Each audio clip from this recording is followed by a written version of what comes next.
Bapak dan Mama, juga Didi dan Lita, seluruh keluarga yang saya kasih dalam Kristus. Mengalih Pranekaristi, saya mengatakan bahwa 40 hari itu rasanya begitu cepat. 40 hari yang lalu, kita semua yang hadir dalam Pranekaristi ini kehilangan sosok seorang saudara yang meninggalkan kita untuk selama-lamanya. 40 hari yang lalu, perasaan kehilangan, perasaan sedih itu masih menyelimuti kita. Tapi saat 40 hari ini, Tuhan punya cara untuk memberikan kepada kita sebuah kesadaran baru. Kesadaran baru bahwa kita semua adalah miliknya, kita semua itu terpanggil untuk kembali kepadanya, dan Tuhan sendirilah yang menyucikan kita. Tuhan sendirilah yang memurnikan kita untuk menjadi layak di hadiratnya. Siapapun diri kita, Tuhanlah yang menyucikan atau memurnikan kita. 40 hari, ya, itu di dalam kitab suci selalu punya makna yang sangat dalam. Tadi saya mengatakan, sama seperti bangsa Israel, 40 tahun itu mereka bersiara di padang gurun. Tuhan mengeluarkan mereka dari Mesir. Dan mereka melakukan pesiaran yang panjang di padang gurun. Tuhan memurnikan mereka. Mereka jatuh dan bangun. Dan Tuhan memurnikan sebagian dari mereka untuk bisa masuk ke tanah terjanji. Demikian suatu rencana yang indah. Musa, Harun, dan Meriam, mereka adalah sahabat-sahabat Tuhan. Mereka saja tidak masuk ke tanah terjanji. Tuhan punya rencana. Justru Yosua lah yang memimpin bangsa Israel, sisa-sisa Israel, untuk masuk ke tanah Kanaan. 40 tahun lamanya Tuhan memurnikan bangsanya untuk menjadi layak. 40 hari 40 malam Musa berada di gunung Sinai. Tuhan memurnikan Musa. Dan Musa punya tugas untuk memurnikan bangsanya. Ketika dia turun, bangsa Israel juga jatuh dalam dosa, menyembah berhala. Tapi Tuhan memurnikan mereka. Kehadiran Musa benar-benar mengubah mereka. Meskipun Musa juga punya kelemahan. Nabi Elia, seorang nabi besar, melakukan perjalanan ke gunung Tuhan, ke gunung Horeb, 40 hari 40 malam. Suatu perjalanan yang panjang. Yesus dalam dunia perjanjian baru, 40 hari 40 malam, dia juga berpuasa, mengalami godaan, tapi dia bisa memenangkan. Demikian kita juga sebagai orang Katolik. Dalam masa Prapaskah, 40 hari 40 malam, kita berpuasa dan berpantang. Maka 40 itu menjadi sebuah angka yang bukan hanya sekedar angka matematis, tapi sebuah angka yang mau memanggil kita untuk mensyukuri kasih Tuhan karena dia begitu mengasihi kita dan mau memurnikan kita untuk menjadi layak bagi dirinya sendiri. Dia yang memanggil kita, dia yang menciptakan kita, dia juga yang memanggil kita kepadanya, dan dia juga yang memurnikan kita untuk menjadi semakin serupa dengan dia. Hari ini, 40 hari kita mengenang saudara kita, Arianto. Saya menjumpai Arianto pertama kali, itu di rumah sakit Premier Jatinegara. Ketika saya sempat ada di sana untuk perawatan gigi, lalu dokter-dokter gigi saya ada di sini. Ya. Jadi mereka berdua itu selalu mengatakan pastor itu public figure, giginya harus teratur, kalau tidak masa pastornya ompong misalnya. Tidak ada ompong sih, tapi harus teratur ya. Jadi dokter-dokter gigi itu mau supaya pastornya kalau senyum, giginya masih lengkap. Nah, perjumpaan itu lalu bertemulah pertama dengan Bapak, kemudian Bapak dan Mama yang ada di depan, kemudian perjumpaan kedua itu dengan Ari, dan saya mendoakan, membawa komuni kudus dan juga minyak suci, dan itu berjalan paling kurang sampai saat-saat terakhir hidupnya. Itu saya menemani Ari secara rohani. Paling kurang ketika tiba di rumah, itu saya selalu bertanya, siapa ini? Dia melihat saya dan mengatakan, Romo John. Paling kurang nama saya dihafal. Ya. Dan tadi saya punya kesempatan untuk bisa memberkati rumah, masuk ke kamar Ari, memberkati tempat di mana pertama kali saya masuk ke kamarnya dan memberi minyak suci dan komuni kudus kepadanya, sampai saat-saat terakhir ya, itu juga saya masih menemani. Dan saya merasa bahwa itu betul-betul suatu proses pemurnian. Suatu proses pemurnian. Paling kurang yang saya kagumi adalah ketika saya hadir sebagai seorang imam, itu saya melayaninya secara rohani, memberikan sakramen perminyakan atau sakramen untuk orang sakit, dan juga sakramen ekaristi kepadanya. Dia memiliki saat untuk membaharui dirinya. Memang tidak mudah orang yang sedang sakit untuk mendapatkan pelayanan sakramen. Tetapi hal yang luar biasa adalah dia tidak pernah menolak untuk mendapatkan pelayanan sakramen. Dalam situasi yang sulit seperti itu, dia bergumul dengan kehidupannya, mau untuk menjadi sehat kembali. Dia punya sorot mata penuh dengan kepasrahan kepada Tuhan. Itu yang luar biasa.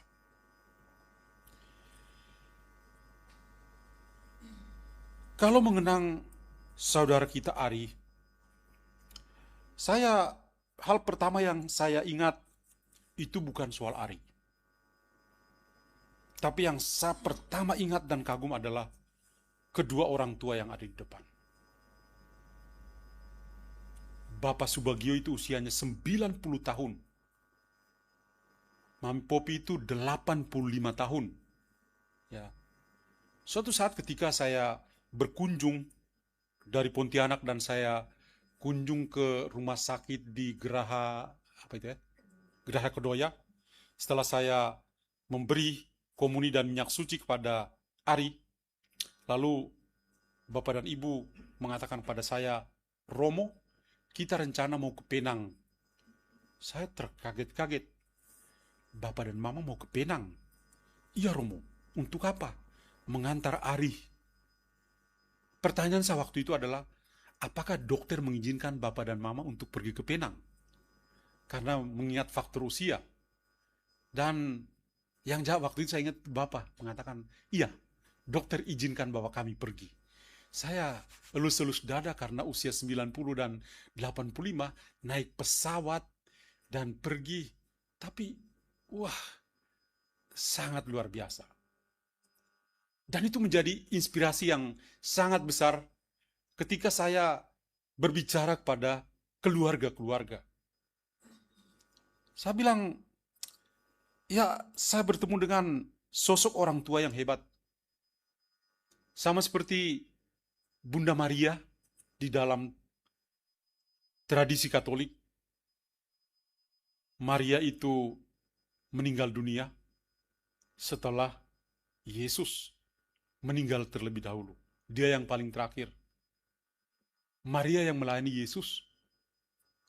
Saya memberi contoh-contoh yang konkret. Salah satunya adalah Bapak dan Mama yang luar biasa ini. Usia 85 dan 90. Tapi mereka lah yang memperhatikan anak mereka Ari. Mereka yang juga memperhatikan anak mereka Didi dan keluarga. Bagaimana mereka bukan lagi memikirkan diri mereka sendiri, tapi mereka malah berusaha untuk melupakan diri mereka dan memperhatikan anak mereka yang juga sangat membutuhkan mereka. Saya betul-betul terkagum-kagum.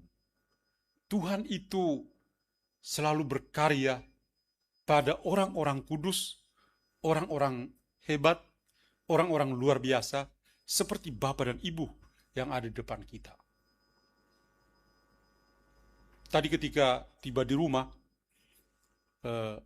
Mami Popi itu datang dan mengatakan, Romo, terima kasih banyak selalu memperhatikan keluarga kami, terutama kepada Ari. Saya jadi teringat, betul juga ya. Tapi saya lebih kagum pada kedua orang tua ini yang sangat mengasihi anak mereka.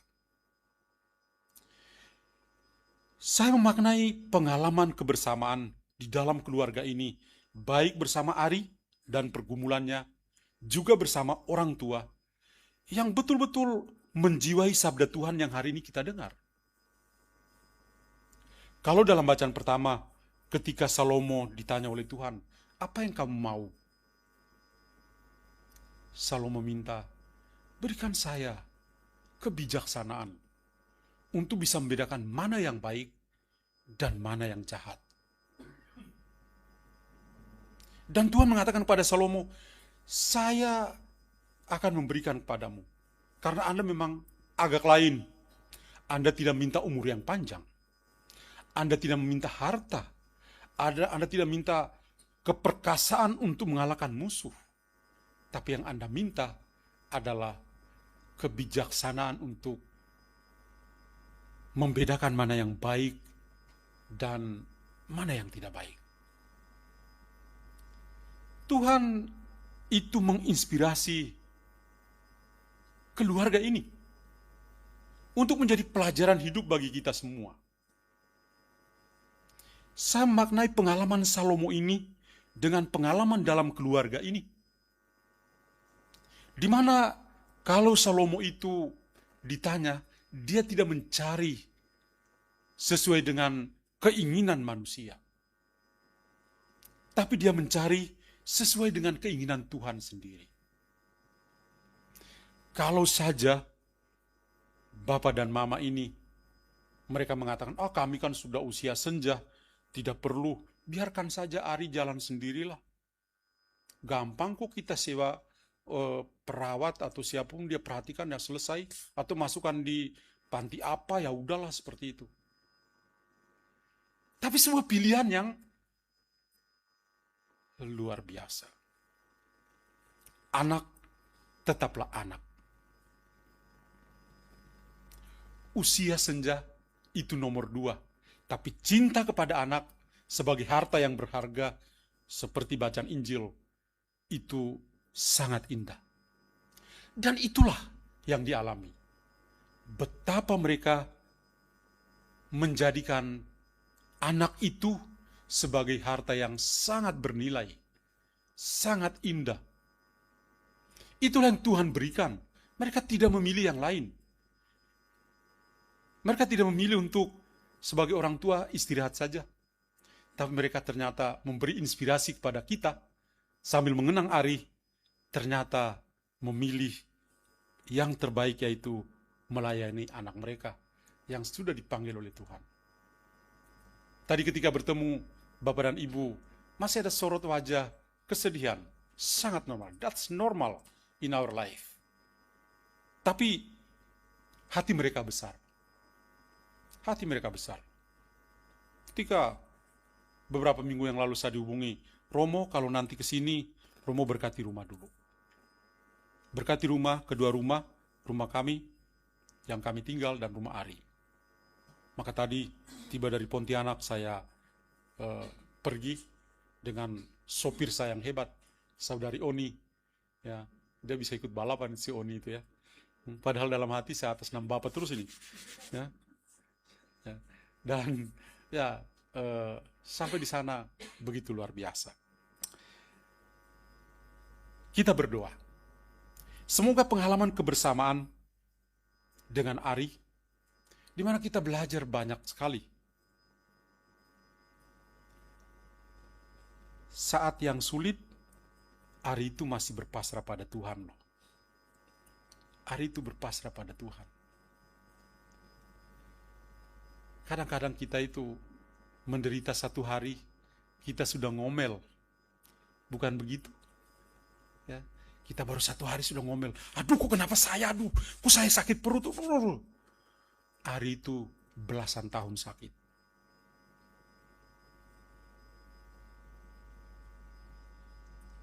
Tapi sampai dia mau meninggal dunia,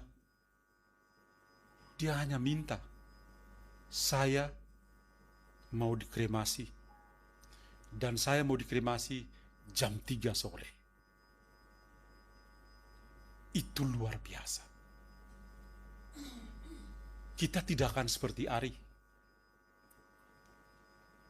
Mungkin kita tidak akan seperti saudara kita ini.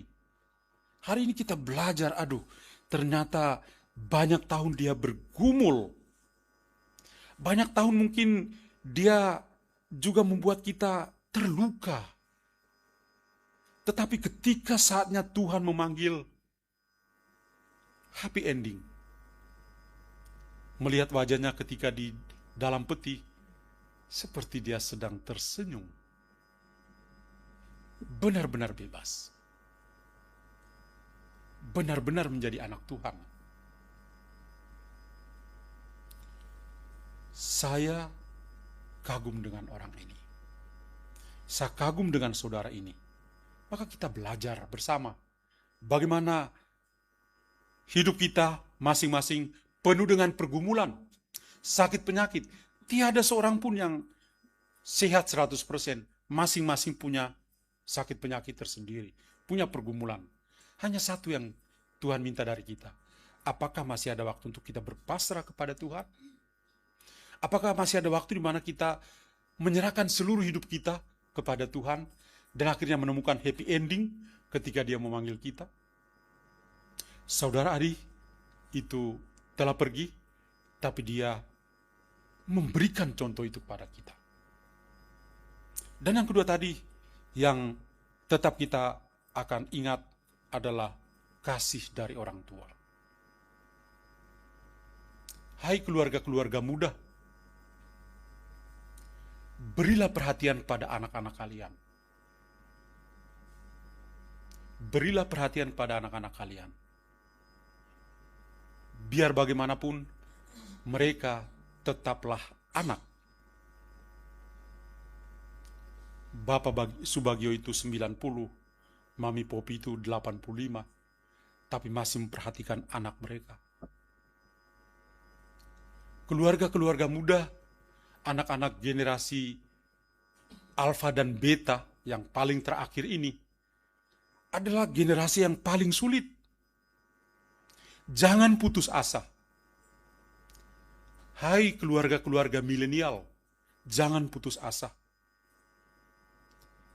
Kalau orang tua bisa memberi teladan yang hebat, orang tua milenial, Anda pasti hebat untuk memperhatikan anak-anak generasi bukan hanya Z, tapi Alfa dan Beta yang paling terakhir ini, yang tentu paling sulit. Anda akan menjadi orang tua yang hebat, bahkan lebih hebat dari Bapak dan Ibu yang kita juga mendoakan mereka hari ini. Karena kesetiaan mereka untuk anak-anak di dalam keluarga. Tuhan memberkati kita semua. Amin.